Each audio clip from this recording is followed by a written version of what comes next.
new media, the final frontier. These are the broadcasts of The Tomorrow Show.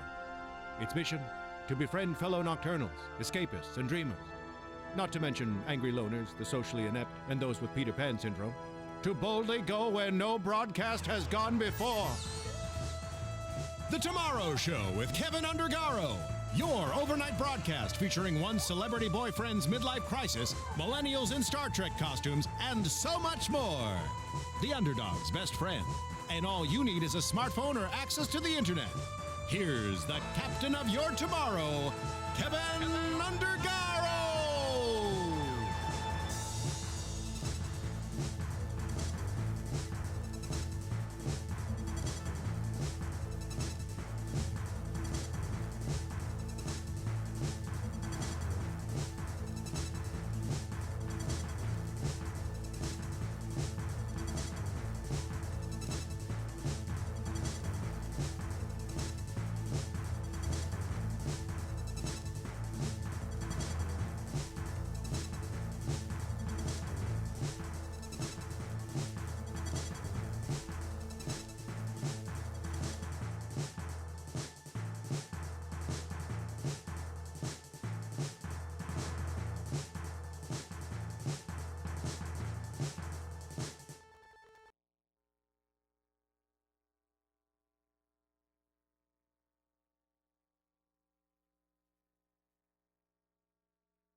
Hello?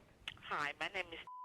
You have time for me to explain to you exactly what we can do for you? Yeah. Now, for you to qualify for our program, you must have a minimum of $5,000 in unsecured debt. Now, the most important part to qualify you, you must be struggling to make your payments or past due. What was that part you just said? You must be struggling or past due. Are No. you past due? No, that was before that. Struggling. No, before So that. you must have a minimum of $5,000 and above in unsecured debt with each. No, not that. What is it? No, there was something else I missed in there. To qualify you for our program, you must. No. You you must have a minimum of No, it wasn't that. Well, what is it, sir? I don't know. If I knew what it was, I wouldn't be asking you. We are a non-profit debt settlement company. No. I'm reading from a strip, and I know exactly what I just stated. Depart right before the debt relief, you said. What was that? We are the debt relief. We part Right before that. we are the exclusive agent for No. You're throwing me for loops right here, and that's all that I have stated. Must have been right after the debt relief thing. A non-profit debt No. settlement. No. Let me finish, sir. A non-profit debt settlement company. No, it's not that. You It's not express that. Information. It's not that. This is frustrating. Would you please let me explain that maybe you won't be so confused or getting so frustrated? Okay, but you said that one 3 times. I told you that wasn't it. Okay, then let me go on to proceed further then. Okay. Now, because we are a non-profit company. No. I'm trying to explain, sir, to you the program, and you're acting as if you don't want to correspond and listen. You keep hollering, no. Because I know as soon as you start talking, I know that's not it. I don't know what you want. I just wanted to get at the information, but I missed the part. Maybe someone else can help you. It was right before the debt relief. We are a debt relief company. Okay.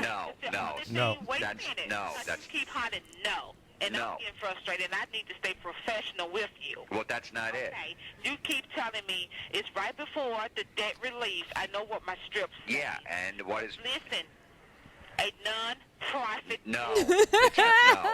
No. That's it. Well, Okay, what's right after? nothing else. Right after that, that's the information regarding debt relief. No. You keep hollering, no. That's very frustrating, and I can't help you. I haven't even went through the strip with you yet. Well, it's frustrating when you keep repeating the same thing when I tell you it's not it. We keep going over the same thing over and over, and my day is going to continue to go a good day. You know, and it would be a better day if you could just give me the information that I missed, the piece Will of... you listen? Okay. All right, here we go. Now, because we are a non-profit debt, No. Will you stop saying no? You're not listening. Let me go on through this strip. Oh my God, kill me. Oh my God. Now, because we are a non-profit company, we are able to guarantee. It's not that... No. It's not that part, though. I heard that. I'm moving on from that because there's nothing else there. Maybe you'll get some understanding in the next part. And you don't want me to keep going back over them, and I'm not going to keep repeating myself over and over. I need to know that important piece of information, and you're not giving it to The me. only important piece of information is that we are a non-profit company, and we represent... I got that. No. Sorry, sir, because you still how to know, and I'm not taking this from you today. Shut up. Great Jim Florentine in studio. Jim, to have you here live, I have experienced these. I know I've heard this 3 or 4 times. I'm still laughing out loud. I am too. No one used any profanity in the whole thing. Good point. Yeah, Jim, it's do you pretty not funny. you don't do them anymore? Is it because the technology and everything has kind of shut this down? I did actually put a CD out about a year ago. Another one about telemarketers. I didn't Right. do one for like 7 or 8 years. You basically have to have nothing going on in your life because I would just wait for telemarketers to call my house. So me and my buddy Don Jameson, who I did a lot of calls Right. with, we would just sit at my kitchen table and just wait for the phone to ring. Which I love. And sometimes it would only ring like once or twice the whole day. We'd be there for like 12 hours just hanging out.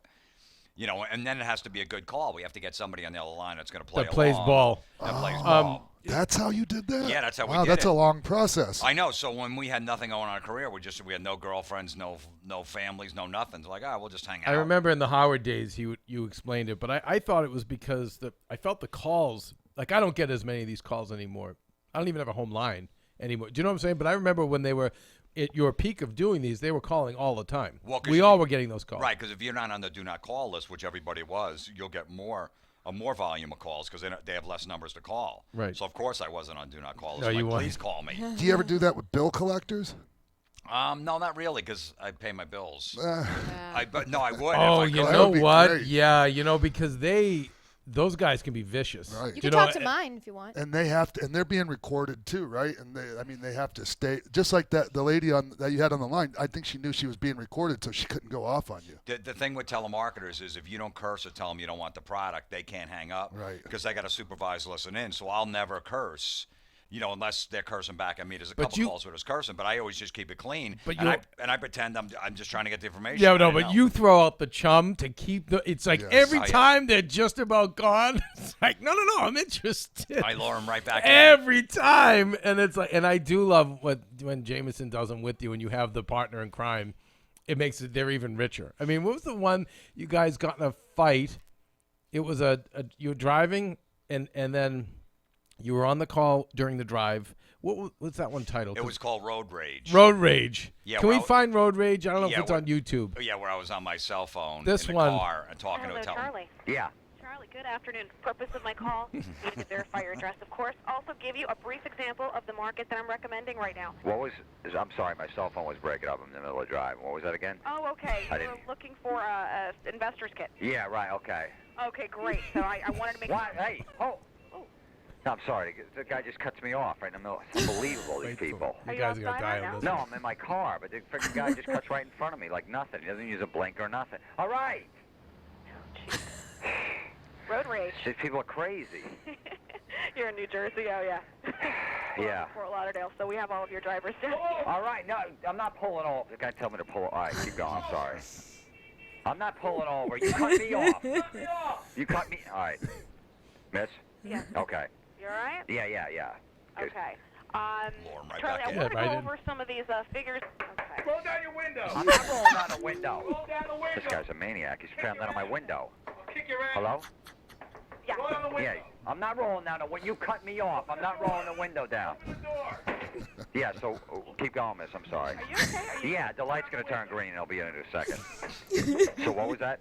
Okay, well, I just wanted to go over some figures with you on this market. Wow, are you going to get in a fight or No, I'll be fine. I'll be fine. Door.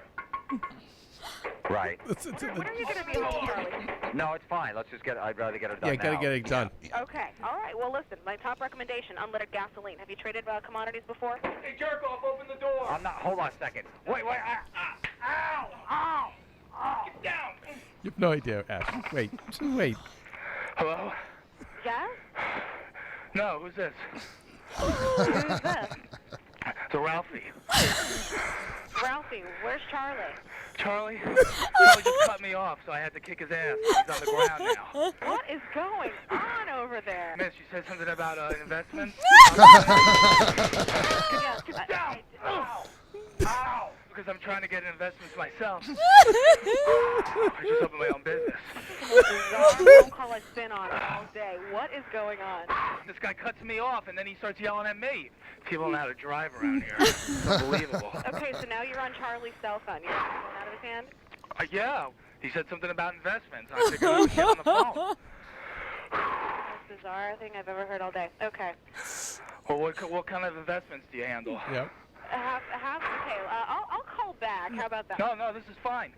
I'm sorry? No, this is fine. I got time. I mean, you know. Yeah, I'll call back. Jim, what was the what was the one with the Hello. I think you got shot or stabbed and you died right? You were dying It was in the one car. I got shot. A robber came in. Which one's that? The title, do you remember? It's called Robbed. Rob, let's see if we can find that one. I'm sorry, like this whole thing is high. I can't. I'm such a mark. Can you I'm believe such a that fan. woman's? No, meanwhile, the guy's pounding on my window. I'm like, no, it's a good time. Yeah. It's not, yeah. I'm getting I'm Right, gonna get carjacked. You know, a road rage. I'm like, yeah, don't know it's okay. Well, Just keep going. see- The light's gonna turn green, and she's like, okay, and she goes right back into her. Well, seat. they never surprise me. It's your work that surprises me to keep them going. But I remember when these guys in the 90s were making their calls, and girls, they were so desperate. Because I would hang up on them. So, everyone would just cut them. So when you get somebody, especially if it's not an elderly person, because I know that'd be easy, who actually is like, no, I want to hear, you're like, oh, this is great. No, I know exactly because they got 50 people in a row just tell them don't ever call again, take my number off the list, getting cursed out, and then they finally get somebody like, okay, this is kind of weird what's going on, but I'm in. I'm in, and he's not yelling at me and telling me to go off the phone. Play this once. Play Rob. Hello? Yes. Mr. Florentine? Yes. My name is Diane, and I'm calling with Financial, and I'm not trying to sell your credit card, sir. Has selected you to receive a free proposal for their home equity line of credit. The only thing I do today is ask you a few preference questions. We'll call you back in 3 days with a free proposal. Okay. If it suits your needs, you give us a call, okay? Who are you? Hello? My name is Diane. No, sir, this is my house. What are you doing? Where's the money? Sir, this is my house. How did you get in here? Watch your hands, bud. Hello? Yes. Yeah. What was that? Some guys in my house. Do you think you should get him out? Yeah, I should, but I don't know. Sir, hello? Yes. Miss? Okay, keep going. I'm sorry. This free proposal is designed exclusively for homeowners. You have no idea. Sir, what are you doing? Look, I don't have anything. What are you talking about? Watch your hands, Bill. Ow, right in the knee. Ah. Right in the knee. Are you all right? Yeah, keep going. What was that? Shot me right in the knee. He shot you in the knee. He shot me in the knee, yeah. So what were you saying about the equity? I'm sorry. Are you kidding me? No, I'm not kidding, but just... Keep going? Yeah, What happened? I'm sorry. This free proposal is designed exclusively for homeowners, even comes with a potential tax benefit. It's a home equity line. It's a home equity line, right? Your tax advisor can advise regarding the deductibility of interest. Now, is your home a single-family home? Yeah, it's a single-family home. Look, sir, I'm trying to get this equity loan. Miss, what's the interest rate? The guy wants to know. I don't think it's any of his concern. She said it's not. What is the interest rate? Please tell him. I do. The guy's got a gun. Can you just tell him what it is? Hello? Are you there? Oh my god.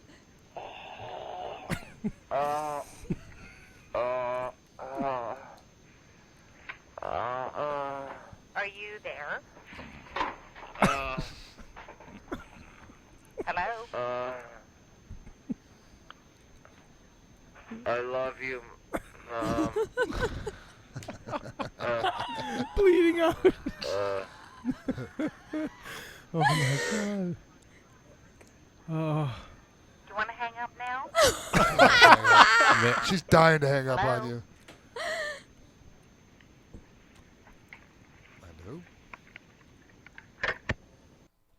Do you want to hang up now? Yeah. I got shot in the knee. I'm like, no, just keep going. Okay. No, he wants to know. I don't think that's any of his concern. Is the funniest line by her. But you always did these pranks growing up as a kid. Always, yeah. You always did, and you had the same line I used to use, like for no reason. Like I used to do, Sean always like, why was you in a Batman costume and busting drug dealers? Like he was like taking up for the drug dealers the other day. Like you narc. I'm like narc. I was out of my fucking Well, I mind. wanted to know if he was like the same guy that was the crossing guard and turning, writing everybody up and all that. Even if shit. I was in a Batman costume as a crossing guard, but it was the same sentiment. We obviously were. I'm Italian Catholic Irish family, so I get it, and I feel like it's rebelling against the system, and it's also, my Jewish friends were parents were evolved enough to go, oh, he should be in theater, or she should, do you know what I mean? But with us, it was like, no, go work construction. So yeah, right, yeah, especially when you grow up strict Catholic, you're so you want to rebel. And you're not. There was no sex for me up till like I was like 21 years old, 18, 21. Right. So I get Me into too. wrestling, Yep. I got into prank calls and just busting balls and all that other stuff because we didn't even focus on that because that was just completely out of the question. right. No, he would go to clubs and like bring stink bombs, and like the friends would be Yeah, just like, drop what are them you on the dance doing? floor. We used to do that at work too. See, Just because we were bored and like miserable, and that's how we would just amuse well, ourselves. I think it comes from being like you said, repressed. Yeah, absolutely. Yeah, you needed an outlet to do that, so it wasn't. And did they know it was you? No, because we got those little glass tubes. Yeah, the and little glass things, Yeah, we yeah. drop them on the dance floor. Everyone's dancing, and we clear the dance floor in like it's 30 great. seconds. We used to do that on the airplanes too. Yeah, you got to be careful. I mean, Well, you again, come on no. now. By the way, all of this stuff is pre 9/11. Pre 9/11. Like Yeah. the stuff you did. I know. I always say the things we did. Like I'd still be doing time. Like for some, absolutely. right? Like for some of the stuff. Like today, it's a different world. The stuff that we did back then. Yeah, I mean, I got kicked out of a concert for lighting a smoke bomb off. Back in the day when I was a kid, people used to bring fireworks and just throw like blockbusters and M80s and a pack of firecrackers at a concert. Sure. They were blown off right by your head. And I had a smoke bomb and I threw it, and one of the bouncers saw me and threw me out. of the concert, and my mom was picking me up. I was like 14 years old. And they threw me out the front door, and I landed right at my mom's feet. She's like, "What happened?" I go, "They blame me." Meanwhile, I didn't have enough time to go. I had Visine on me and Banaka spray because I was smoking pot and drinking. You have to go back in the bathroom before you meet Mom to go. And she's like, "Why are your eyes so bloodshot and all red?" I'm like, "Because of the smoke. Whoever threw it, you know." Yeah. So, meanwhile, it was me. I still was smoking pot. Yeah. When did you decide to go into comedy and like to start using this for something semi-positive? Yeah, well, I didn't know. Probably when I saw like Dice and Kinnison and those guys bring like a rock star mentality to stand up, is when I really got attracted to doing. I was doing radio. I went to college. I was got a broadcasting degree, and I was doing local radio, but I was getting in trouble for anything I was saying. I wasn't trying to be like Howard Stern. I was just being funny, like a little commercial break. I'd crack a couple jokes, go back, play some music. And then I was like, man, I don't want any restrictions. And then when I saw Dice and Kinnison, I was thinking about going on stage. I was always a big Pryor fan of Rodney Dangerfield. And then I went on stage one night. It took me about a year to get the balls just to go up in front of an audience because I was petrified. So you do open mic night? Yeah, just went open mic night. Nobody knew. I was down in Florida at the time on vacation. And I went on open mic night, and I didn't get any laughs, but I loved it. I felt that adrenaline rush being on stage. I'm like, this is what I want to do. Yeah. Even though would you say you bombed? I completely bombed. And it didn't bother you at all? No, because I did get one laugh. Somebody said something from the crowd. I said something back, and I got a laugh, and that rush I got, I'm like, this is what I want to do. And this is when you met Jimmy Norton? Yeah. Right? Yeah, I started about like 9 months before him, and I was running like little open mics around that area, and Jim showed up. We'd come to the comedy, go, hey, you should put this guy on stage. And then we became friends ever since. What would you say your break was? Do you even have a moment you go, that was my break? It was definitely going on Howard for the first time. Yeah, how does that go down? I put out one of these telemarketer CDs.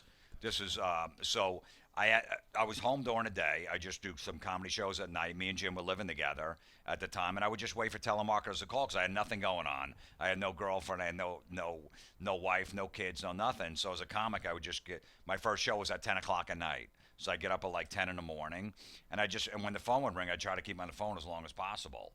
And I just started recording them. I said, let me see where this goes, and I put a CD out. Just after that, maybe I'll get my name out there. A comedy shows will sell me after the show. And that's right around when Jackie the Joke Man left the Stern show, and they started having new guys come in. It was like perfect timing.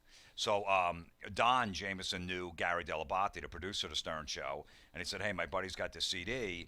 And Gary's like, okay, if it's funny, we'll play it. And the next day, Howard started playing it and going, oh, my God, who is this guy? This is so funny.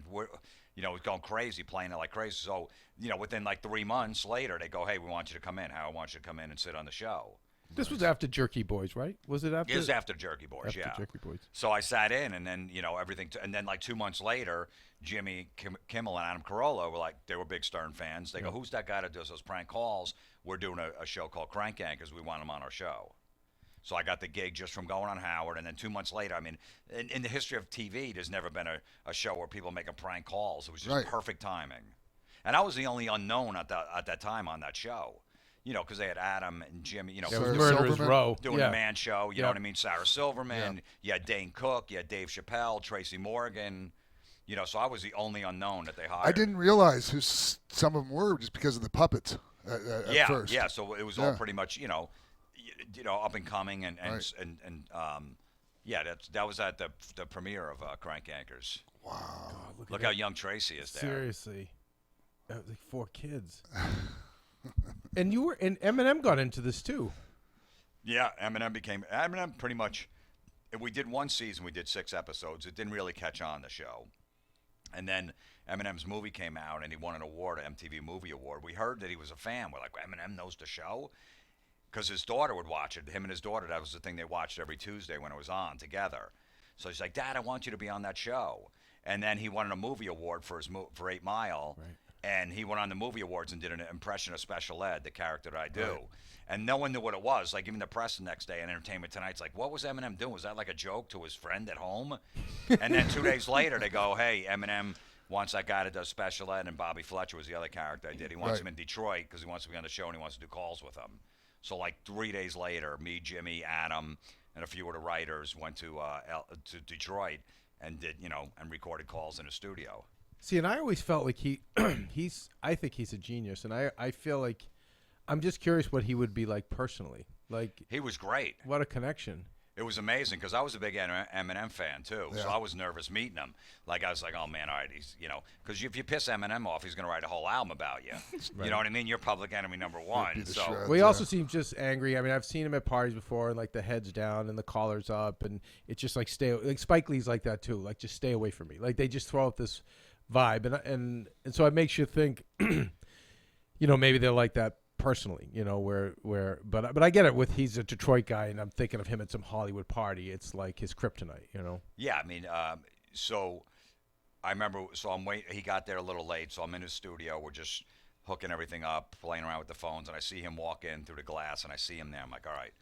Just relax. He's just a person. He comes in. I'm like, oh, man. He's walking towards me. He has a serious face on. He goes, I can't believe I'm in the room with special ed. Nice. Like, that's what he said to break the ice. And I'm like, oh, likewise. And then he knew all my calls because I already had like 3 telemarketer CDs out at that time. So he knew every one. He's like, how did you do this call? And how did you do that one? Or whatever. So, and then we went to dinner that night. And then, I went doing the music awards with him, the MTV Music Awards. And I became friendly with him for a little while. I think talent gets talent.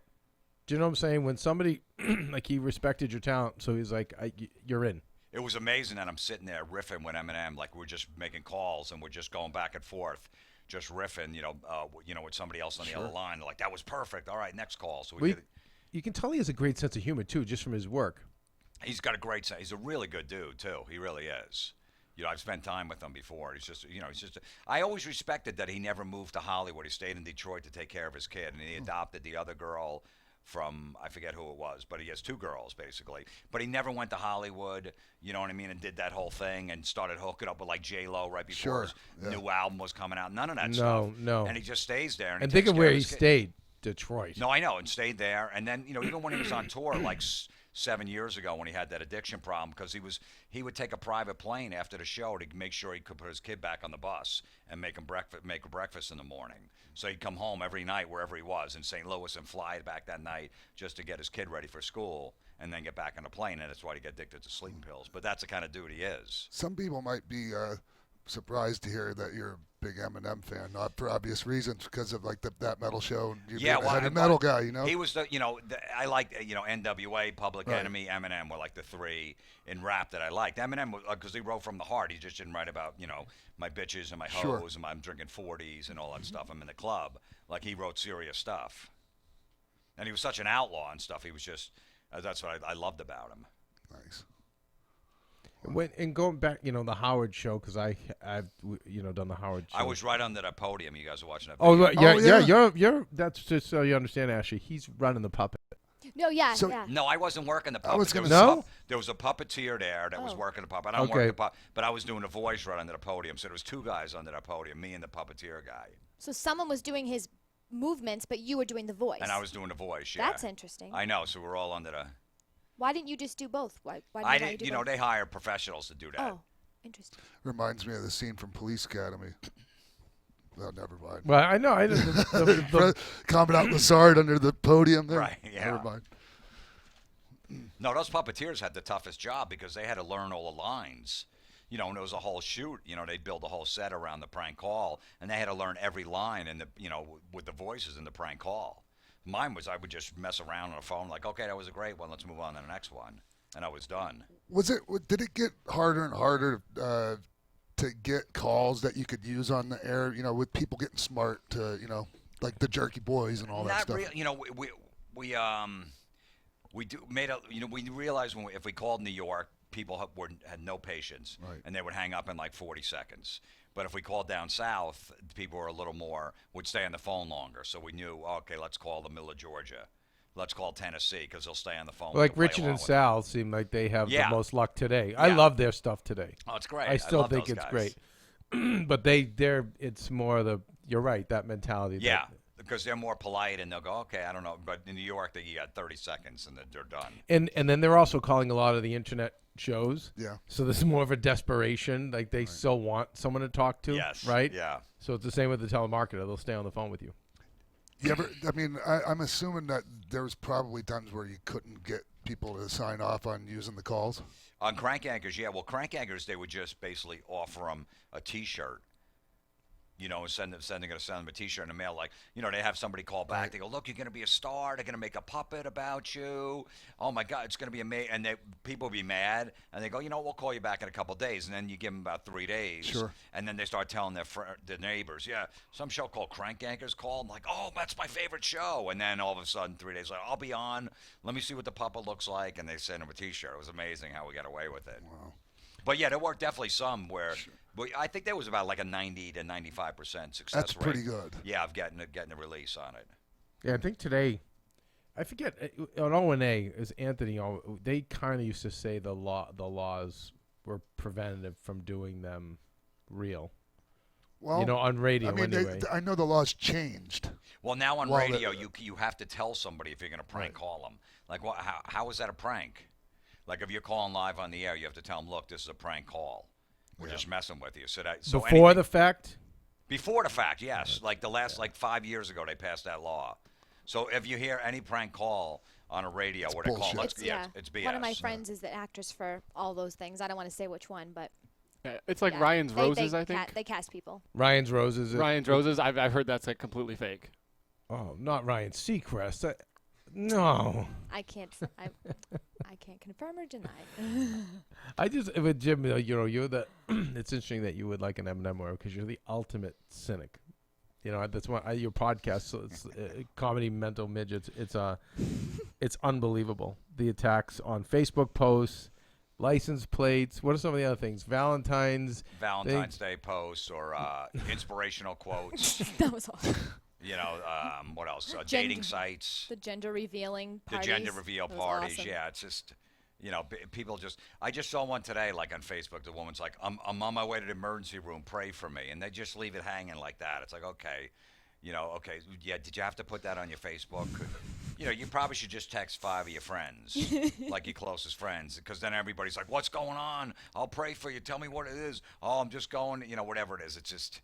It's just a cry for it. Everybody's looking for attention. Everybody. It just hit me today, of all days. I don't know why. Maybe because you were coming on, but I think we're in the minority now. You know, like 10 years ago or 8 years ago, like, why would you post that? You hate it when you go to Dunkin' Donuts and the donuts are stale? And our generation was so confused. Like, who cares?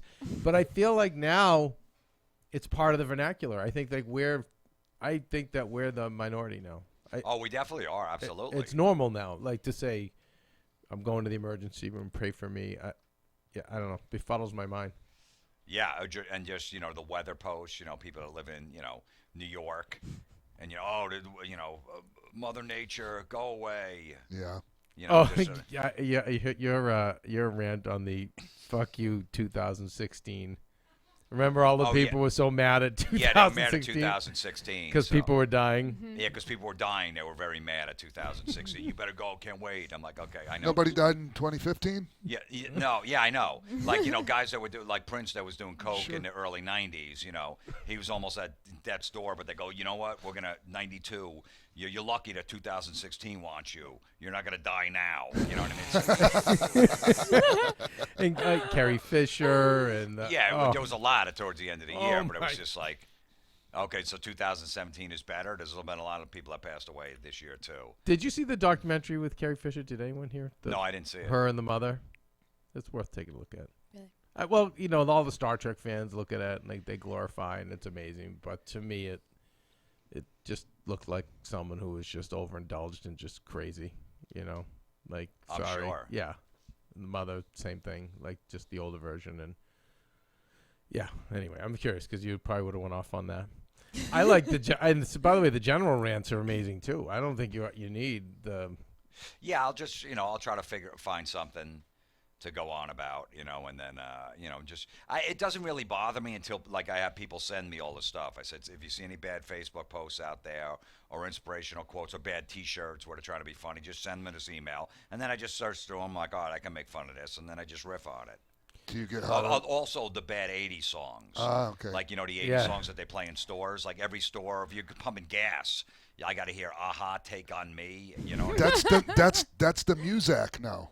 That's what it is. It's Like, that's unbelievable. what we hear now. I know. You walk into CVS, I got to hear, somebody's watching me, or Right. Yeah. careless whisper. I'm like, why do I need this? I don't need a soundtrack when I'm trying to get cold medicine. And like, why just those goofy? It makes them, everybody wants to rule the world. Nobody's tapping their foot when they're buying jeans because they have that on.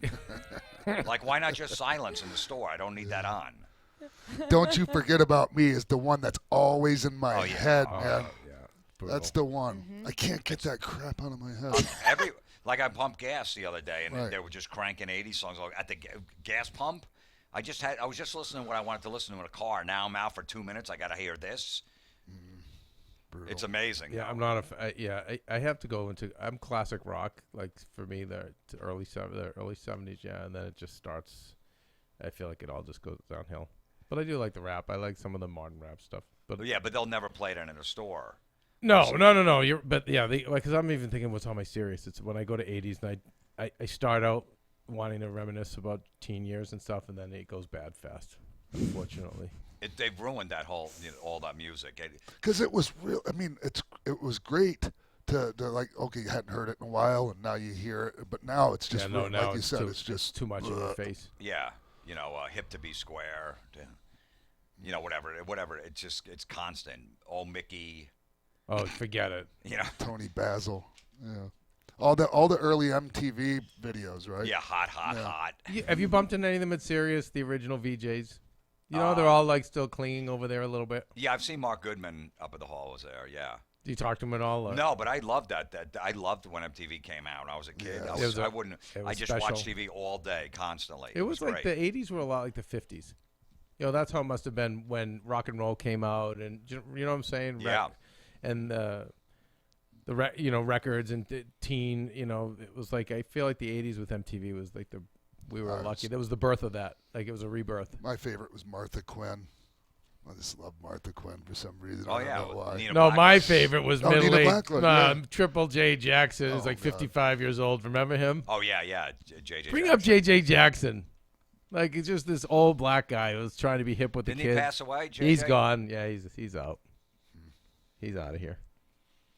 Wow. But when you did how many years did you do Howard? The first time I was on was 2001, and the last time I was on was probably 3 years ago. I did the wrap-up show a few months back, but I think 3-4 years ago was the last time. I Oh, was that on. was good that you because you're one of the few that's been able to do. Whoa, wait, he was a singer, JJ Jackson? No, I think that's a different. No, I wonder if that's It's not him. that's not him. No. So I have millennials who run this. They have no idea what we're talking about. Right, yeah. So put JJ Jackson MTV and see what comes up. Not that that's even important. But you're one of the few that's kind of been able to go back and forth with O&A and Howard. There's not many who can do that. Like Louis can. I mean, the big names can, but Right. it's hard. Yeah, it was weird because when Howard and O&A were feuding back in the day, I was living with Jim Norton at the time. Jim was, starting to be a regular on there, and I was like a regular on Howard, and we were living together, and it was a war. You could Such a war. Yeah, and me and Norton were just like, hey man, whatever. We're not involved in this. We're just happy to be on a big radio show, furthering our career. Do you remember Stir Crazy? Yeah. The movie. You Yeah. guys remind me of like Artie too. It reminds me of the Prisoners. Remember Gene Wilder and he's with the other. He was at the big dude. The big Yeah, bald-haired but fat at dude. the end, the competition, but the two wardens had the bet, and it was the two prisoners. It was Gene Wilder and Sure, the against the, rodeo. and at the end they look at each other and go, "Well, "Listen, I don't care who wins. Let's just give the money away." But I feel like with you guys, like you and Jimmy and Artie, and it's just like the heads had their giant feuds, but you guys were like, really? It's just radio. Was that terrestrial radio days, or was that Yeah, when the satellite? No, it was stuff terrestrial started? radio. That was when the war was really big. Right. Even satellite, it was still kind of, but not nearly as bad as it was back then when they were on WNEW in New York in the afternoons and Howard was on in the morning. That's when I first started going on. I went on O&A a couple times, and Howard took a liking to me, and then I just said, all right, you have to pick a show. Pretty much back then, it was tough to do both. Later on, they didn't mind, but they didn't. Howard, the show never said don't do Opie and Anthony. Never said that. I just said I'm good here. They treat me well Sure. here. Howard always treated me well, and he basically made my career. And Howard was the Coca-Cola. I mean, Howard was absolutely. That was the show. Yeah, I mean, it was. I went on for like 2 days. Sat in. I was playing at the Funny Bone in Pittsburgh. Yeah. And I sold out 4 shows before I was going in there, and I wasn't drawing anybody because nobody knew who I was. He plugged it for 2 days. I sold out 4 shows, and then my career just took off from there. I always felt that the second, all the other guys under him, Bubba, O&A, everyone just attacked Howard. And I guess I can see the logic of attacking number one because you're putting yourself in that category, and that kind of lifts your game. But I never got where they all tried to lay claim that they were as big as him, as good as him, as it was. And Opie did it. I know you do Opie shows, but I feel that one thing when people call Opie and go, listen, we know Howard's a pioneer. He's like, no, he's not. No. It's like, dude, like I feel like a lot of them made their money because of Howard. When someone goes out and makes that, look Ryan Seacrest and Maria. Like Ryan's created so many great opportunities for Maria and the younger hosts coming up and I never got that sentiment. No, absolutely, because he broke down all those doors where you could do that stuff on the radio, so he cleared the path. But that's what radio's almost like wrestling. They love to go at each other and fight. Yeah. And all of a sudden they're best friends. Bubba and Howard. Bubba used to trash Howard constantly, over and over again, and then all this, and then they're friends, and then this guy. So. That's what I feel like it's like, and then all of a sudden they're friends. So you're like, all right, eventually they're going to be buddies. I can't even believe Howard is still friendly with Bubba, and not because Bubba's done anything bad to him, but Bubba's just gone to such dark places. You know what I mean? Like with Sean knows this world because of Hulk. He's friends with Hulk, but with that tape he made, let's say it even got made by accident. Why would you keep that? I know he didn't go and sell it. Okay, it was one of the guys on his show, but why wouldn't you just burn that? If that was either anyone in this room, I would be like, immediately get rid of that. Sean, if that was you, I would have burned that in 2 seconds. I'm going to tell you why. Because you need something to jerk off to. That's why when you're Bubba, when you're him, he had, this is just how I feel about it. He had frickin' Hulk bang his wife because that's as close as he could get to banging Hulk. And that's the truth. I know him. Listen, if it's not that I could. Sorry, I didn't mean to. No. But I can almost. Well, I can't forgive what he did, but I can almost at least like that better than I'm going to hold on to this because maybe I can make some money later. Well, I mean that's how I mean people think about this is our meal ticket or whatever. No, it was jerk off. So was it? He didn't really do it to blackmail Hulk down the line. Yeah, but he did like showing it to his friws. Right. Yeah. Right. Like, show hey, and tell. Look at hey, Hulk. look at this. Banging my wife. Yeah. Well, not all his friends. I lived down in Florida for a while. There's a whole other mindset. Like whenever some crazy story comes out, it's always Florida. Sure. So that's how people think down there. It's just weird. I actually thought like that at one time when I lived down there too. So. Yeah, it's just crazy. Yeah. It's very contagious. It's just I feel like Hulk. He hasn't recovered. I think he will one day, but think of the damage that's been done from that. That tape. First it was the sex thing, then the race thing. I mean, But when I think of those guys, I think of it's interesting you were able to do both shows. Did and obviously you dated Robin, which is like unbelievable that you got in there. I think that's a feat in itself. And I know you parted ways amicably, and but how, did that affect your status on the show? I always wondered. No, because I went on, at least 3 or 4 times after we broke up. That was never going to be a problem. It wasn't awkward though, or. Yeah, it was awkward. Yeah, first couple of times. You weren't Mr. X, were you? No, he wasn't Mr. X. I wasn't Mr. I was the post guy Mr. after. X. Yeah, post Mr. X. We did like 8 9 months we were together. It wasn't that long. It got to the point where our schedules just didn't match. Because I was working weekends, she was off on weekends, and that's how I make my money on the weekends. And she goes to bed early. She has to get up at at that time 4:30 in the morning. I'd be working New York clubs in the city till like 10, 11 o'clock at night. She'd go to bed at like 9 or 10. So it got too much. So would you say you guys didn't get attached enough to where it was a real a heartbreaking thing when you separated? No, it definitely was. There was definitely feelings there between both of us. I think I realized that it just wasn't going to work out. It must have been something to be with someone successful, right? That doesn't doesn't need you to pay the bills, and you know what I mean. Yeah, that was because I've always gotten the other thing where the girl depended on well, me. think of your environment, right? It's cocktail waitresses, or it's rarely you getting a business executive as a fan, a female who's like, oh, so it's just the environment. I don't think you're coming in contact with. Yeah, no, but it was. I had a great time with her. Like it was probably like one of the best relationships I've ever in, even though it was short.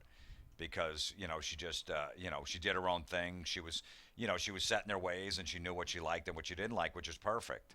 And just a cool. I was very nervous going out with her. I'm like, oh man, I'm just this white trash dude from New Jersey. She's sophisticated, she's smart, and all this stuff. But then I realized, I go, she's been hanging with the boys in that studio for years. She's been around all that and stuff. And she comes from humble roots too. Exactly. So I just was myself, and when I went out with him, it was fine. I was always, I'm like, man, am I going to have to put up a front here? I'm not, but it was great. That was a show at its peak. Had you ever dated interracially prior to that? Yeah. I had an Asian girlfriend before that. Yeah, I've dated interracial. Wasn't a problem. Yeah, I never get. Oh, I only date blondes. I date whoever's hot. I'm in. Yeah, exactly. They fucking nuts. Yeah, it doesn't matter. Yeah, Latino. Whatever. Yeah. Even the big ones.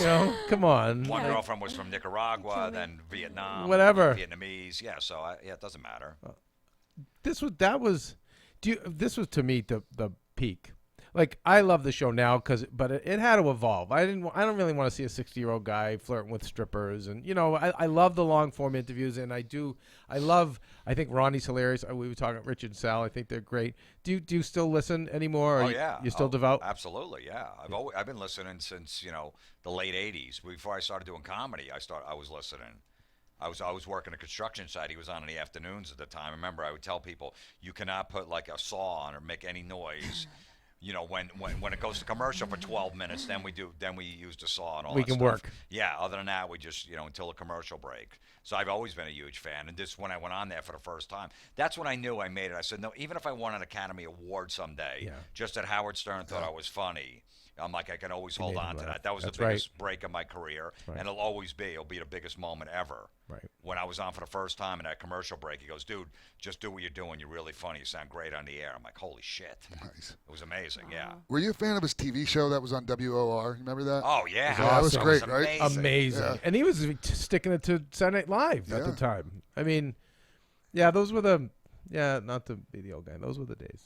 They were the days. It was groundbreaking stuff. stuff. And listen,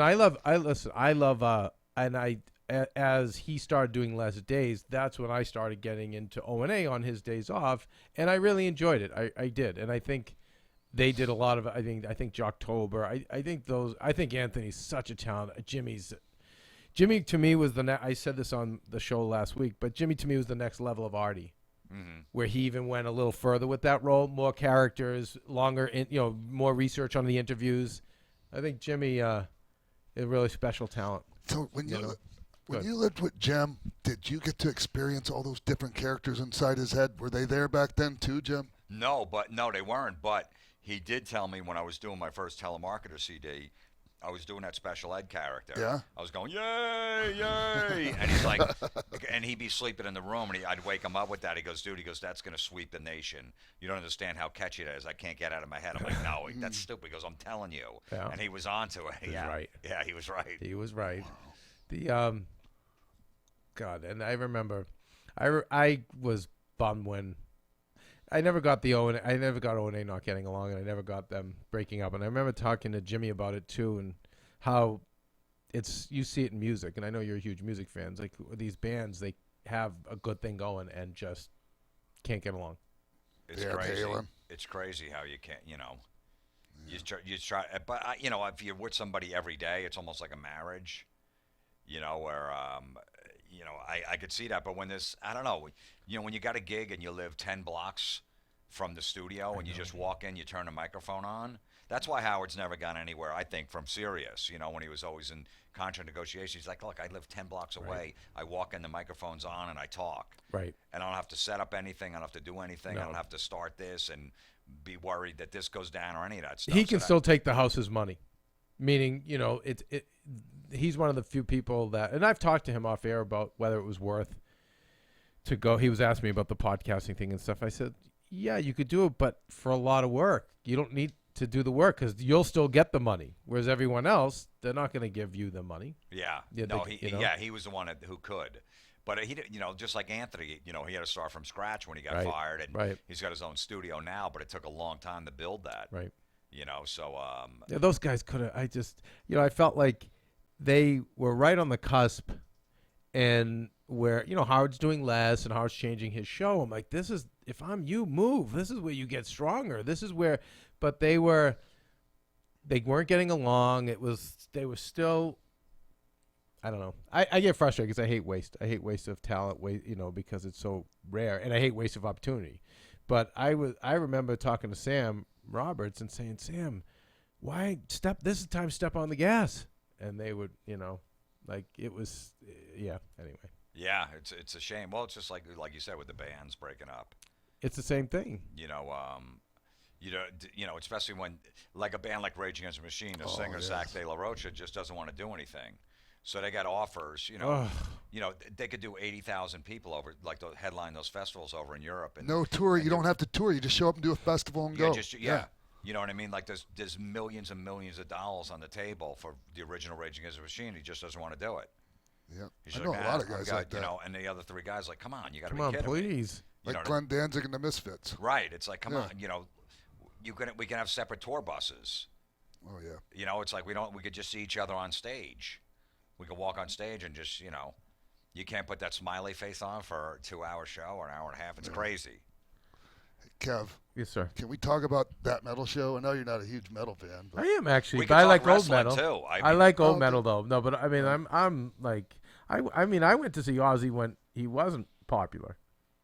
Yeah. So like early '80s, like it was like people like, why are you going to see? I'm like, he's amazing. Yeah, well, because after he got fired from Black Sabbath, he had no career. He basically got to start from scratch. And he was doing, 500 people, 1,000 people, 1,500, and just built it up from there. My first memory was from the US Festival, actually. Yeah, that was like 83, 82, I think. 83, 82, 83, yeah. Blizzard of Oz, right? Was Speak of the Devil. Speak of the Devil was the second one. Big Blizzard of Oz. No, Diary of a Madman was the second one. Speak of the Devil was the third one. That was after Randy Rhoads, his guitar player, got killed in the plane crash. And then he put a live album out. And then US Festival, I think, was, 83. That was after, right around Speak of the Devil. How did that metal show come about? Eddie Trunk, who's been on radio in New York for 30 years. He was on the WNEW. He was on Q104. We became friends with him, me and Don Jameson, because we'd listen to his radio show. He'd play heavy metal on Friday nights, and we're driving home from comedy shows. Like, this dude is, wow, he likes the same music as us. We met him at a show. He says, come on our show, my radio show, we'll just talk metal. And then we just went on there. We talked, and, he's like, I'm going to pitch the show to VH1 because he was already working there. Can you look at the fucking song these guys pull?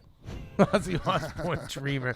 Lauren, for cry eye, we give me Iron Man for please, Dreamer. Oh my God! What? No, better yet. It was the top hit on YouTube. I'm sure it is. Why don't we get the duet with him and Jessica Simpson, their Christmas one? That one's amazing. VH1 Classic. So VH1 Classic was a perfect home for that. Yeah. I love that. It used to frustrate me. It was that they didn't broadcast in HD. No, I know they were too cheap. Right. It's gone now, the channel. But that's why. But looking back, they were smart because it was a perfect home for us because it was a little niche market we had. If we would have went on, like, say, NBC after American Idol, we would have got killed. Sure. Yeah. If we went on Spike TV after a UFC fight and we had Lita Ford on, nothing against Lita, none of those people that watch UFC would know who Lita Ford is. We would have got killed. We would have been off the air in 3 weeks. VH1 Classic was a little shitty channel. Sure. Channel 337, not in HD, and they just left us alone. They played the show over and over again. We were the only original show on there for a long time. The thing is I just, that show could find, to me, it seems like a perfect fit in several other networks, like Access TV or something like that. Possibly Access. Not too much, but look, how many people, still talk about Warren? You know what I mean? Like, if Warren plays in L.A., what are they going to, how many, are they going to sell 20,000 tickets? No. So our show, if we have, we had the singer from Warren on Janie Lane before he passed away. Like, how many people are going to tune in? They're like, oh, my God, you got the singer from Warren on. So we got a little, 40-year-old males was basically our audience. You know, so, but VH1 Classic was perfect. That's what we did, 130 episodes. We were on there for 8 years. They left us alone. They didn't care about the ratings. But meanwhile, they would show the show overseas in Europe and especially South Europe, America, right? Yeah. South America, where metal's huge. So they were making a fortune off our show. And they would just replay them over and over again. So any talk on like just bringing it back to the people directly, like the show does here? You need somebody to finance it. Right. To do a show like that, we probably need at least, if I'm to do it cheaply, $100,000 an episode. Yeah. Wow. It's tough to get that back. Yeah. Well, some things have to just go in the past, Sean. Sure. Yep. Like the way you hate Kamala against George Steele and the I don't hate it. George the Animal Steele. All my old gimmick matches you just want to put to rest. Some My things son need to go carried away. around the George the Animal Steel action figure, those rubber ones that came out. He went after he passed away. He was so bummed. Really? And him and Koloff, and like within 2 days, passed Wait, away. so your son knows those old guys? Oh yeah, he only likes the old guys. Like he'll like some of the new stuff, but he loves the old guys. So I would show him the matches on YouTube because I went to those matches with my dad. Yeah. From the Garden, I used to go there all the time. So and we just watch him on YouTube. He loved George the Animal Steel. Just in the turnbuckle and going crazy. Yeah, how could you not love that? Yeah, and Nikolai Volkov and Ivan Koloff, and I brought him to a bunch of matches, and we're gonna go to WrestleMania. Yeah, that's great, man. Your son at 6 years old is gonna love it. He's gonna be in heaven. Yeah, I can't wait. We go to those little local matches where the independent leagues, Yeah, and we sure. get front row tickets. It's and the best. He loves yelling at the wrestlers, boo, boo, screaming at him. And you've got him joking around and doing pranks, like you're. Oh yeah. And listening to all your music. He's on one of my telemarketer tracks, the one I put out last year. He's on it where this guy's trying to sell me a warranty for a car, and I said, hold on, let me get the other owner of the car on the phone, and he picks up, hi. Yeah, the guy goes, no, yeah. Can we find that? It's a track called Luke. See if you can find Luke. How are things with him? And I know it was so weird even to hear that you got married, because it didn't seem like you. Yeah, it was. It was like, but okay, whatever. Like, fine, like your ship came in, and then you had the son. But now, how is it being divorced? Is it? It's tough, man, because it's just basically me. I got him, half the time, basically, just Monday, Tuesday, Wednesday, Thursday, and then I put him on the bus, and I get him back on Monday, and we have a great relationship. He's amazing. We, he's like a little me. That's what it sounds like. Oh yeah, he's a little wise ass. He loves all that stuff, So he already did stand up. He's been on stage a couple times, told some jokes. He's singing in a band. My nephew has a band. He sung in front of like 300 people. He's fearless. Hey. At the Stone Pony in New Jersey, sing "Let the Bodies Hit the Floor" by Drowning Pool. Come on. And he's going crazy. I'll show you the video on my phone after the show. Wow. He doesn't care. He's fearless. Wow. Man. Up on stage telling jokes. He did 2 jokes, got 2 applause breaks, and he signed 2 autographs. So he did better on stage doing stand up than you did. Yeah, your first exactly. time? I can't follow him. Nice. Yeah. Sometimes, if I have a friend who he got a divorce and he was so bummed for his kids, and I said, your kids are gonna find out how hard life is soon enough. And I think the problem is that, so many of them with the millennials, parents just work so hard to make those first 18 years so painless and so perfect, those first 21 years even, that I don't think it's necessarily a bad thing, because that is going to be life. You know what I mean? Dealing with, divorce and other issues. He was young enough where at 5 when it happened where, he wasn't, they say around 9 or 10 is really tough on him because all of a sudden there's an empty chair at the dinner table and they want that person back. So he was young enough where he didn't even, remember us together barely. So that's good. They say that's good if it's going to get. Oh, didn't remember you and you and his mother together. Yeah, gotcha. Because they're so young, they don't remember too much of that stuff. But at 9 or 10, about 9, it really affects them. So yeah, it's for him. He's just got 2 lives. This is part of his thing. Yeah, he's got 2 houses. Two houses. So, but the divorce is tough. I don't. If you can work it out, you can't. Do it. But you just deal with. It's not the end of the world. No, and come on. It's just too toxic for kids sometimes for parents to stay together. You're right, but it's up for the parents to say, listen. Okay, we can hate each other, but we still have to co-parent this child. That's it. Why? And it's hard because I see usually emotions just get in the way, and one side usually is the one that goes, I'm not going to play. I'm just And even I'm not gonna be part of this. when you don't fight in front of the kids, they know. They are. I mean, they're intuitive. They can tell that something's up. Always, every time. Yeah, absolutely. But what are you gonna do? No, That's life. It is life, and I think. But I love you're always talking about your son on your podcast. You're so proud of him. Let's play Luke. I want to hear this one. Yeah, John Lowry. Yeah. This is in regards to your vehicle's warranty coverage. Yeah. Yes, sir. Do you know the approximate mileage on your vehicle this time?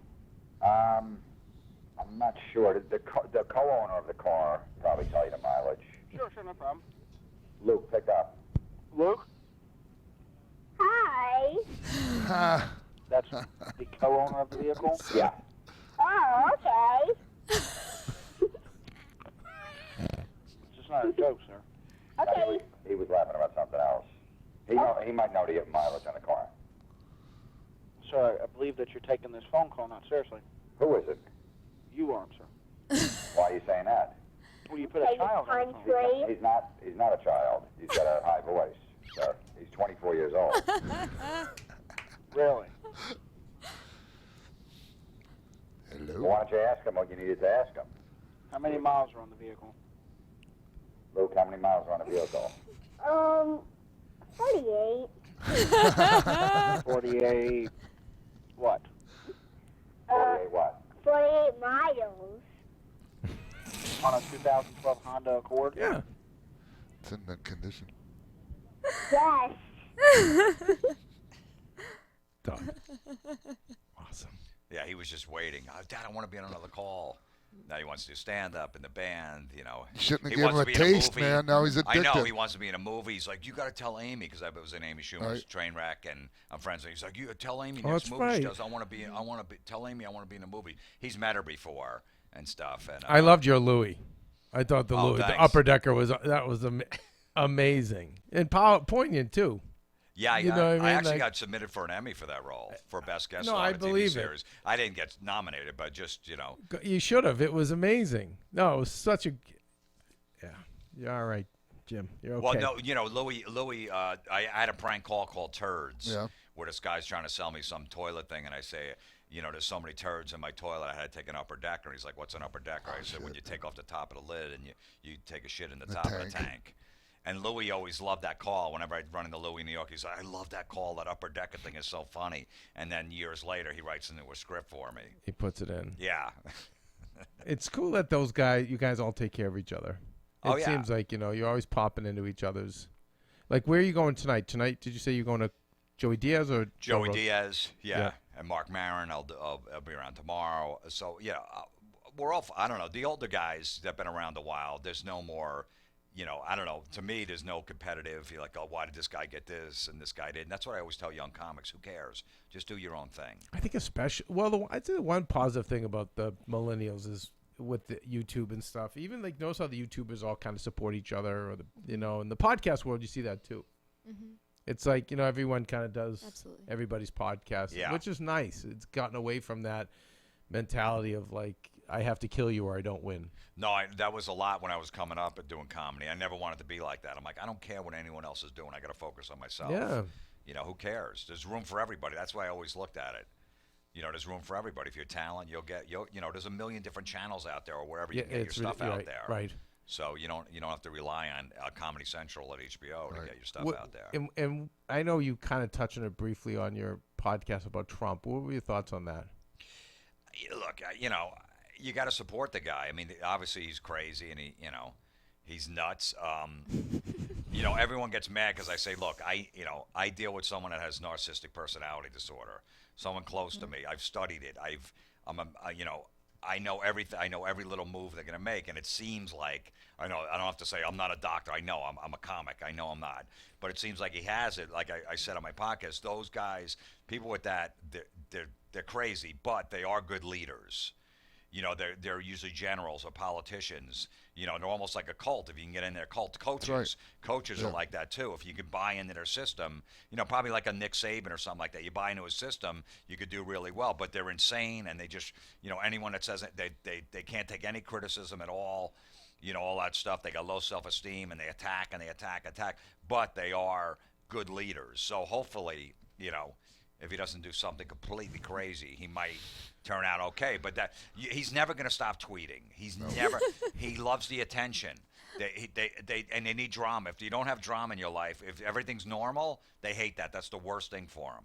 So if everything's calm, like, there's been like a week where, okay, everything's calming down. Maybe he's not going to, and then all of a sudden something starts up. He needs Twitter. That. He needs that. But can you be a great leader without being having narcissistic personality? Yeah, I think so. You can, definitely. Because I wouldn't think, I think Belichick has a big ego, but I don't know if he'd have the disorder. I don't think so. I don't think everybody does, but they've said that, they are. They are. I believe that because, listen, who could send 100,000 men to war to die, like 18-year-old kids, unless you were that person who's like, nope, done. I couldn't make that decision. No, I know. And then just losing guys. Okay, next man up. Who's next? Yeah. You have to have no empathy. Yeah. You know what I mean? You can't worry about that stuff. Jimmy Carter didn't seem like a guy with a huge ego, and he wasn't really considered a hell of a leader. I don't know. No, like one of the worst, right? Yeah, you need that. You need to just bury. It's a great humanitarian now. Look what he did when he first was going up against the 16 other Republican, the primaries. He just wiped the floor with everybody. Yeah. Just destroyed everybody, and that's what they do. Just get out of my way. This is what I'm doing, and then they get. But then they go off the hinges. They say crazy shit to get attention, to start drama. So I don't know. I don't know what's going to happen, but who knows? The one good thing, I try to look at the positives. There's a million negative things. The guy's been in big rooms where he's made some big deals. You can't build skyscrapers in New York City and run casinos if you don't, you know what I mean? Go into a room and say, look, we're going to hammer out a deal. We're not leaving until we do. So in that sense, he might be good. But the problem is he's pissing everybody off along the way. Yeah. And it's a problem. And some people don't, it's politics. You got to meet people halfway. They don't like to meet people halfway. Look, it's my way or too bad or you're wrong. So, I don't know. Me neither. Listen, I voted for him, so I admit it, because I wanted something different. But then, the tweeting thing just really throws me off because I'm like, dude, get to work. What? But the one he knows, like the press is always going to twist his stuff. They're all negative to him, 90% of the press. So he's like, this is my press. This is how I get my word out there. But, like that whole thing with Obama with the wiretap. And, it's like supposedly there was a big fight. There was even pictures of he had with his close men in his camp. And then an hour later, he's tweeting that shit out. So they would probably tell him, don't do that. Don't do it. Don't do that. Because supposedly the rumor was, like, he had that great when he spoke. Oh, that speech. It was like a State of the Union speech, but it wasn't. Yeah. Yeah, when he spoke to Congress. And even the liberals are going, wow, he seemed presidential. Maybe he's going to turn the corner. Van Jones. Yeah. Jones said he became the president of the United States last night. Yeah, so he got and he loved it. He was eating it up. They got huge egos. And then 2 days later, the Michael Flynn shit went down where they said he was talking to Russia and he had a heel turn. He had to step aside, so he got pissed off that all the attention went off of him and it ruined his moment where he could bask in the glory. So then he said, I got to start some trouble over here. It's crazy. When he's running for president, he was using textbook pro wrestling tactics. Yeah, absolutely. And it worked. It was WWE. Yes, it was awesome. Yeah, people were like, oh my God. Go ahead. No, people were just like, we finally wanted someone that could, just don't be that stereotypical politician. Like Hillary would just put that fake smile on and you knew she was just thinking evil stuff, and she wasn't sincere at all. And then you just saw Trump up there. Wrong. Yeah. She's talking wrong. I'm smart. You didn't pay tax last time. I'm smart. No, yeah. No one flat out called other politicians liars to their face until him. Yeah, I know. There was always they misspoke or some bullshit like that. Yeah, I find myself liking Fox News Channel more and more because it reminds me of 80s WWF. Like, it's Bobby the Brain. And it's the heel announcers. Like I said to Maria, I said, this is so much fun. This is way more fun to watch this than it is to watch CNN. Shepard Smith's like the babyface Vince McMahon announcer, though. And he's over at Fox? He's at Fox, but he's like, he keeps... I always find every time we were in Mexico this weekend and they had no channels, but they have Fox, and we always get sucked in. I'm like, man, this is awesome. I just feel like it's all the heel announcers. Yeah. Plus, they tell you the country's awesome, things are great. I don't know. Yeah, It makes yeah. me feel when good. Obama was in office, it was we were on death's door. Yes. But now Trump's here, everything's good, and they're why are you picking on him? Look at all the jobs he created. I love Sean Hannity's first 10 minutes. It's just like he goes over the same thing. Like Obama did this in 2006, he said this, and then whatever. So, Fox News has the beautiful blonde ladies. Yeah, but now they're all CNN. They're all copying now. Sure. They're all getting the hot valets. Jim, what else? What else can we promote for you on your way out the door? Anything? My comedy special I put out in December, Simple Man. Simple Man. That's right. After did you do it? Was it after the song? Did you take it off as a tribute? Yeah, it's pretty much because I love that song. Yeah, Lauren, you'd love this song. Lauren's is a musician. So today, Simple Man? Yes, A Simple Man. Leonard Skinner. Leonard Skinner. Yeah, it's a great song. It's an amazing so song. that's up on iTunes, Amazon, wherever it's out there, wherever you. And what is we talked in 2017, a book's going to come out. What can you tease that? It's basically rants for my podcast. Like just me ranting about. Like similar to what Corolla did in some of his books where he just it'll be similar rants. to that. Yeah, just rants from basically my podcast transcribed into a book. I love it. Yeah, so that'll be coming out later this year. And then what about movies? Anything acting stuff coming? Nothing right now. No, hopefully, Amy will put me in her next movie. She will. But it's not something you're really pursuing. Of course, yeah. Is it? Yeah, nobody wants to put me in them. That's not true. I see you in a lot of. I've been in a lot of films. Yeah. I've done some stuff. I always see you pop up like this, Jim. Yeah.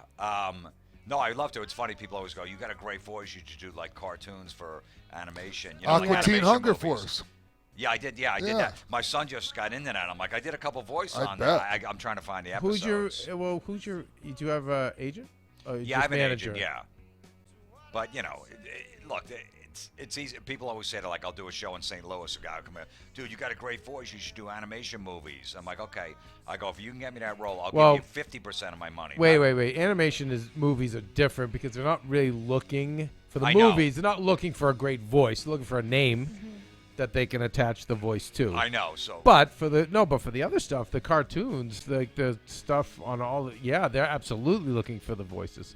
You need a voice agent. I'm doing some voice thing tomorrow for this pilot cartoon, so we'll see. Who knows? I always knew I always had the voice, so if I want to stop doing stand-up or slow down with it, I could always get back into that at any age. So, right. Yeah, it's not going to go anywhere. Yeah, we'll see. Maria, and I know Lauren's probably going to get your info on the layout, but I know Maria wants you to come on her show because I've got her into all the pranks now, and she's like, I want him to prank my old boss. I want him to prank this celebrity. I want him to prank. I'm like, yeah, well, I don't know. Ask him. And she loves that the Practical Jokers. Practical Jokers and all that. Yeah. Maria loves anything to rib. She thinks that's she turns into like a 6-year-old. It's like the funniest thing. Yeah, I did a pilot for Comedy Central back in like 2008. Meet the Creeps, it was called. Yeah. It was a hidden camera show. It didn't get picked up, but I have like 3 different DVDs of just hidden camera pranks. It was supposed to be too dark, right? Yeah, it was a little. Do you think today maybe it wouldn't be? We were ahead of its time because back then they were like, oh my God, but it's gotten to another level, pranks, where it would have been fine. Bet you if you pitched that in Japan, they'd love it. They love that dark stuff over there. Ours, it was just edgy, and it was just like, we didn't reveal at the end, like, oh, we got you. It would just fade to black. And you would go, what the fuck just happened? Nice. Holy shit, yeah. So you never let him in on it? No, not on on camera. camera. Not on camera, That's no. great. I liked it better that way. I don't like, oh, you got you. I didn't like that. I felt that Johnny Knoxville stumbled onto something, and Sacha Baron Cohen is when you can play a character and then don't lose that character and then improv and go into a real life situation. I remember talking to Knoxville about it too and say, come on, I think you gotta like Andy Kaufman-ish. Yeah, do more bad instead of like trying to go out and make another Ringer or something like that, or trying to be a Duke boy, right? Dukes of Hazzard. Go out and make more of these. Like, what's your next? I know the whole country knows Dirty Grandpa now, but like, what's your next one? But Jimmy, I think you need to consider that too, because I think that works. That's timeless, and that you know what I mean. Rather than scripting something, and for those, it's all about. I mean, I know even with Tom Green's early stuff, I always gave him credit for just the balls of not. I did that stuff in high school too, but at some point, it's hard to keep the the poker face the whole time. I know. Can you do that? Yeah. The whole time. Yeah, I rarely break. And what about what about like disguises and things like that? Yeah, physically. Yeah, I've done one disguise. I did one where a disguise where I pretended I was a priest doing stand up, and meet the creeps at the comic strip in New York City, and Don Jameson was in the crowd with his wife. And they started laughing. He's like, "Oh, that's my priest up there." And I said, "Yeah, this woman came in the other day, said she had an affair on her husband, and she got to get an abortion." Oh, shit. And Don's like, yelling at me, like, "Why are you saying that? You're revealing people's," I'm like, whatever. And then I find out his wife, and she cheated on him. I'm like, oh man, like that. Oh so, my God. we just make. But I have a mustache on. I have my hair slicked back because I didn't want the audience to know that we were messing with them. I think if you're willing to go there, I think that's just timeless. If you have the balls, you're willing to take a shot to the face. Do you know what I mean? Like that's absolutely. But again, if you look at Knoxville and look at Sacha Baron Cohen, like I thought those were genius, and I feel like. Although Sasha's proven he's a great actor, so he's doing some great work as an actor. But I love Borat and come on, the Ali G show, come on, yeah, man. and it's like that shit was insane. It's getting the marks around you to they'll do the work for you if you'll go there and you can improv and I don't know, I kind of like that for you. And maybe do you have 2 or 3 other friends? Oh yeah, absolutely. Maybe in the live space, that hasn't been done yet. That's even better because you never know what's going to happen. I did another bit where I was on stage doing stand-up, and I had one of those beer bottles they use in the movie, the fake one, the sugar bottles, where you break them and they sound just like a bottle. So I have the beer up on stage, and no, I'm sorry, Don Jameson's on stage, and I'm holding the bottle. I'm in the back, and he does a joke, and I'm in the back, and I go, "That's my joke. You stole my joke." And it's a packed room. They're like, "What?" He goes, "That's my joke." I go, "No, it isn't." I go, "It's my joke. I can't believe you stole it right in front of me." I go, "Just bring me on stage. Hurry up." He goes, "Yeah, whatever. Here's this asshole, Jim Florentine." And I walk up on stage, and we start arguing on the stage in front of the crowd, and I have the beer bottle in my hand. I smash it over his head. And he falls to the ground. He's laying on the ground. I just pick the mic up. I go, "So how you guys doing today, all right?" The other day I was driving, and I'm just doing the stand-up as he's laying on the ground. The crowd's like, "Holy shit." That's awesome. Perfect. Yeah. That's some Andy Kaufman to the next level. Yeah, we stuff. love that. Yeah. I just making people uncomfortable. I can't get enough of that. To me, it's like you could just I thought it when Andy Kaufman did. I know other people thought it was annoying. Like no, But the fact that other people thought it was annoying was what was so damn funny. And the fact when you guys never leave character, that's just to me so ballsy. My son does that like when I'm in a store because they'll always ask you for like a club card or you this or this that. So he's like, "What are you gonna say, Dad?" He loves when I mess with him at the register because I'll do it with a straight face. Like this woman, I go, "I don't know." I go, "Let me see what they're gonna say." So the other day we're like at Kohl's, and the woman's like, "Can I have your phone number?" I go, "No." I go, "I can't give it to you." I go, "I'm married."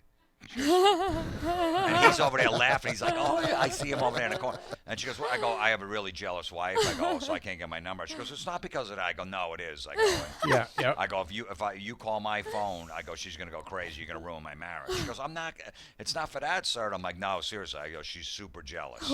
There's no way I can." Here's the thing. So you have to teach them. You have to teach him not to break character because when I do that. And the person next to me starts like Ashley's a huge laugher. So every time I throw out you make me laugh. Yeah, I know, but I do that to the people, and then you laugh, and then they know they're being played. Like, I know. You have to teach him. He's got to stay. I tell him. I said, "You can't break character." Yeah, you can't. It's tough for him. He's a kid. He's excited. You know. Yeah. But he loves doing that stuff. Yeah, you got to stay. You have to stay. And Maria, gets. Forget it. Like I swear, someday we're gonna lose everything because she gets like she did an Impractical Jokers episode and. Oh, it was the most fun thing in the world she had, just like messing with people. Oh, that was him on stage when he did the stand-up. That picture right there. Wow. That's amazing. Yeah, I love your relationship with him. And the podcast. Look on you guys looking at each other. Yeah, that's so cool. This is your little buddy. Yeah. Comedy Mental Midgets is the podcast. Once a week? It's once a week. Yeah, right? Once a week, every Monday. I always bum when the couple of weeks you don't do it. I try, it's tough because you want them every week. I know. I'm traveling. Like, I just recorded one yesterday. So if you try, sometimes I'll do it in a hotel room or whatever. So, but yeah, one a week. Maybe I'll start doing more. Who knows? Well, it seems like with Joey does 2 and Rogan does 2. We do 2 here. I mean, there's definitely room for it. Well, you got this great setup. I just have a little Zoom recorder. I talk. Yeah, but you don't need. Yeah, on my but you kitchen have table. you. Yeah, it's just me You- basically. The difference is you have talent. We have numbers. You need Like- bells and whistles. Yeah, around exactly. We're all bells and whistles. I'm too lazy because I Smoke live and in New mirrors. Jersey. I'm a half hour outside New York City, so I don't want to go in New York City to do record a podcast every week, try to get a guest. So that's why I just started doing it from my house. Yeah, but you have you and Bill Burr, and you guys don't need guests. I think like guests would take away, And sometimes times you've had guests, I'm like, Yeah, people bitch that you do have a guest. Like I interview Metallica. I've interviewed Judas Priest on my podcast. People are like, oh, dude, I just want to hear you rant. I'm Yeah, but like, can "All I right." make a suggestion? I think it's like what Joey does. Like you're doing, Joey's Diaz gonna be pissed because we've probably kept you here too long. But what he does is he brings you, and Rogan does too. He brings you into his madness. Right. So I think if you have, like, say, Maria would love to do your podcast, but I think it's more Maria going over the responding to the rants, responding to the Facebook posts, I think that's the better show. That's true, yeah. You but know? some people would sit there like, that doesn't bother me. No, I never thought about that. Like a lot of people think like Which that. is great. No, Yeah. because it's nice to have the mark or the civilian who goes, wait, Right. why are you so angry? Yeah, what is that? So what if the guy Yeah. said that he's mad at Mother Nature for the snowstorm? I'm like, that doesn't bother you. yeah. But I kind of think most of I'm the like, people in look, our you- world are bothered by You it. live in New York. It's February. There's probably going to be a snowstorm. Yeah. You know what I mean? Like, did you think there wasn't going to be any this year? and my whole thing is like, how is Mother Nature going to see this post? Because I looked at your friends and Mother Nature's not following you, so I don't know how she would see this unless somebody else's friends in Mother Nature and says, hey, you got to go to Facebook and look what that guy's trashing you. Great Jim Florentine. Wow. Jim, thanks so much for coming in. And next time you come to LA, we'd love to have you back. Of course. Yeah, I'll get you. Hopefully, if we have a party this summer, you have to come. You have to come out to the. Trump was on that tennis court. It's quite an eclectic mix that usually comes to the shingdings over here. But Look forward to seeing you at WrestleMania. yeah, too. that's right. Hell yeah, man. We're gonna see you and your boy Yeah. at Mania. Yeah, it's so going to be great. We're psyched. We'll get you dialed in. Yes. Maybe he can come to see you and Maria at the Click event. Who's Well- who's going to the Click event, by the way? Well, it's Shawn Michaels, Kevin Nash, Scott Hall, and myself. And it's you guys just do a Q&A? Yeah, a lot of different things. A lot of interactive stuff. But I don't know. There's WrestleCon. There's fan access. There's so much stuff for your son to see. Earlier in the day, right? And yeah, I don't know if you're going to be there like. Yeah, day we're going before. to Disney for a couple days Yeah. before. Yeah. Yeah, Maria tried to pull a Disney day instead of NXT. I said, no, that's not happening. We're going to watch NXT. The thing. Anyway, Jim, it's I am Jim Florentine. What do we got? What for? For your Mr. social Jim media. Florentine Mr. on Jim. Twitter, and then Jim Florentine Instagram. yeah. JimFlorentine.com. I am the real X-Pac. No, it's I at am the real X-Pac. I am Michael C. Michael didn't even talk. It's the only MC. So is it Michael? We're gonna probably do another hour if Jim gets his hands on you. Mike Oh my lets God, I Jesus take the know. wheel in life. I was thinking about that. Try to. Like Carrie Underwood. Yeah, that's cool. Yes. No, hey, Yeah. no, whatever works. I have no problem with anyone's I know. religious beliefs. Whatever works for them, keeps I them in say line. no, as long as you don't terrorize other people, and he doesn't. He parks cars at the mass on Sundays. Like Right. no, he doesn't take it out on anyone else. Like haven't crashed yet. and he Yeah. takes persecution very well. yeah, Very well. yeah. What about like Just like premarital Jesus. sex? Off the table. Come on. Wait, really? What's off the table? Yeah, I mean, you won't do it. Yeah. Yeah, You mean won't do it anymore or haven't done it yet? Haven't done it yet. Okay. Wow. Props. Honest to God, props for that. That's a great scam. Yeah. I gotta get out. Now, what if you meet a Because girl? guess What if what? you have a girlfriend and she wants you to do it, or she's going to break up with you and you're really in love with her? I don't think I would be in love with her. Well, you guys got a great connection. You're hanging, and then one night she's like, "Look, let's just do it." And then she's like, "Look, this is not gonna. We're not." I've been tempted several times, have not given in yet. Listen, Michael. Adam Can West. you send those girls my way? You do. I got some numbers for you. There's loopholes though. Like blowjobs don't count. Things like that. Wait, no, wait, They whoa. do. According to you, but do they? Because Ashley went to Catholic school and the girls took we it all in did the ass Everybody did anal. to keep Right. their virginity, Yeah. Yeah. right? So what about you? It's no. I don't know. I mean, for me, it's not. I don't. We keep it But clean. I don't. No, I mean someone giving you a blowjob. Obviously, you're not Okay. talking about me giving. Yes. Well, obviously, I just. No, it's That's off the Nope. table too. Yeah. All right. So what happens if you're making out with your girl and you guys are on top of each other and you're dry humping her and you have an orgasm in your underwear? Is that Confession. But you can't stop that. It just happens. Confession the next day, right? Yeah. So what happens there? I have to go to your priest here. Right, and just say, hey, Yeah, are you part of the belief that the sorry is an eraser? Like in the one of the cool things about being Catholic is all you have to do is say you're sorry and it's record's clean. Is it like that too? I don't know if it's that. You can't live with that attitude, I guess, for me. So you have to really be sorry. Well, you could say, yeah, I'm really sorry, and then a few days later, like, oh, I'm sorry again. Or, haha, So I'm not sorry. is literally everything not off sorry. limits? Everything's off limits from the mouth down, basically, for her and for you. It's iffy. I mean, depending on beliefs of what you're. Okay. Yeah. But what about for you? For me? Yeah. Oh, it varies. It's kind of. Has ever been any close calls? There have yes and no. Not any times where I've been like majorly tempted of like, oh man, I almost caved in, but yeah, there's been some positions where I'm like, okay, do we need to stop? He's the ultimate baby face, No, but you are. but Sean, in today's world of wrestling, I think he's a heel because it's so weird now, Only right? because people like the bad guy these days. Yeah. So if a girl grabs your crotch, and she grabs and you're like, oh, are you going to go, no, we're going to mess up brunch tomorrow? So all the, have you all had the questions. Have you had the girls go for it? Oh yeah. Yeah, absolutely. I mean, I've been, and that's usually, here's the thing, that's usually when I know that it's not the right girl. For me, for obviously for a lot of people, that would be the girl. The But- girl. So what do you say if they're going for it? What is your Yeah. line back? Like if Well, she's- usually by that point they know about my beliefs. Yeah, but a lot of girls will try to turn you and go, I'm going to be the one that's going to. Yep. And then Yeah. Eve in So the what- garden. Eve. Yeah, so what do you do? Serpent. they If want it's- the Yep. apple. They try to give you the apple. Yeah. What do you do? If it's getting hot Say- and heavy, what is your Say line? I'm not hungry. I don't want the apple. Wow. I'm telling you, Adam West, the original Batman. This is what he reminds me of. and Tebow. Couldn't break him. But can you do and anything Oh to no her? wait. Never mind. Uncle Kevin knows too much. Yeah, sure, Tebow. All I have to say is you are missing out You are- on a lot. But can you I- pleasure No, a no, no. girl, but Listen, not sexually? No, Like in other ways? Like can you I not get her sex, but like flowers and chocolate. No. not a like- boy. Foot massage. I'm going No, Team like- Michael. Massages. No. Oh, you're talking about cunnilingus. I'm thinking of going Goyam now. I think I Yeah, like this. Basically. No, I like his conviction. Yeah. Like No, I'm Ash, down he with would it. treat you so good. This guy. Yeah, actually. Right? Yeah, I bet your mom's really nice too. She's fantastic. See? He's a gentleman. Yep.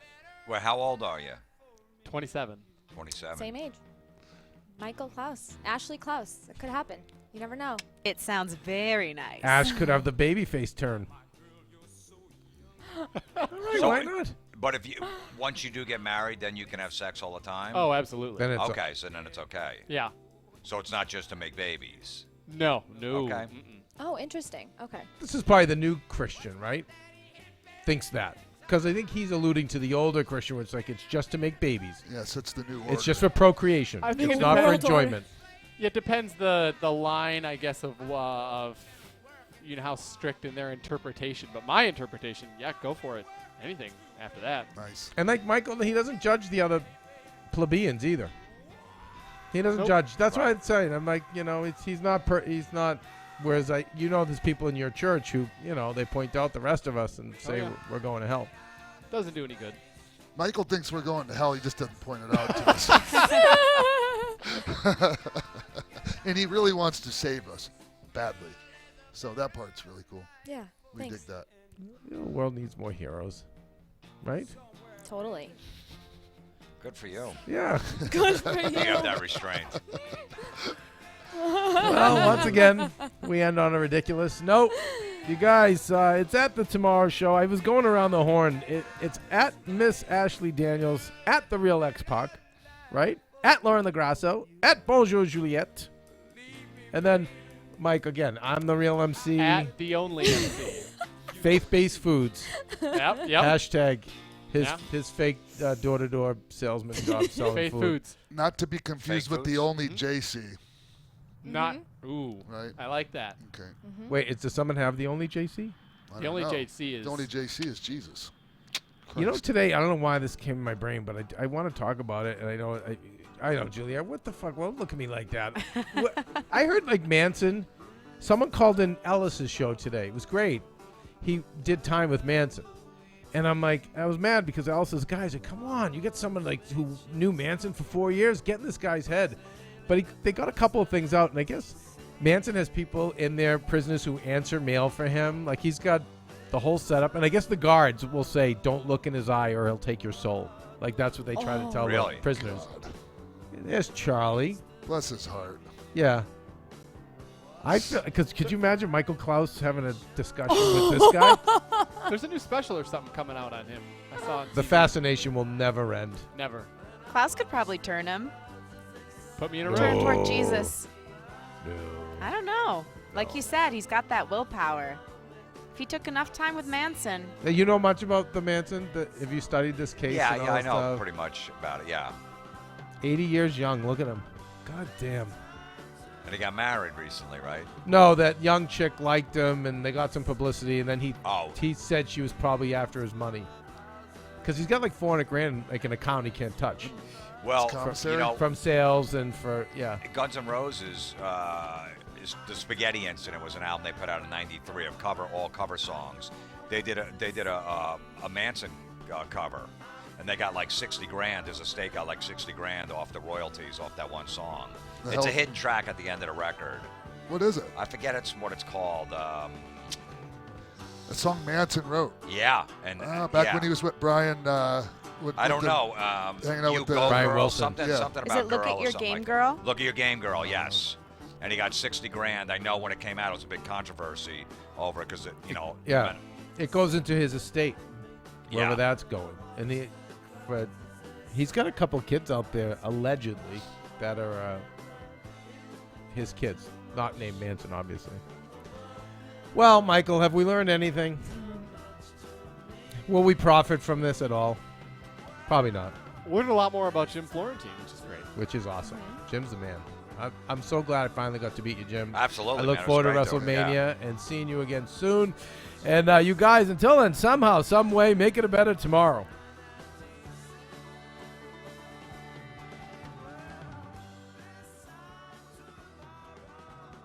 Thanks for tuning in to The Tomorrow Show with Kevin Undergaro. For guest bookings, questions, or comments, you can email us at info@thetomorrowshow.com. Be sure to follow us on social media and tell a friend about the show.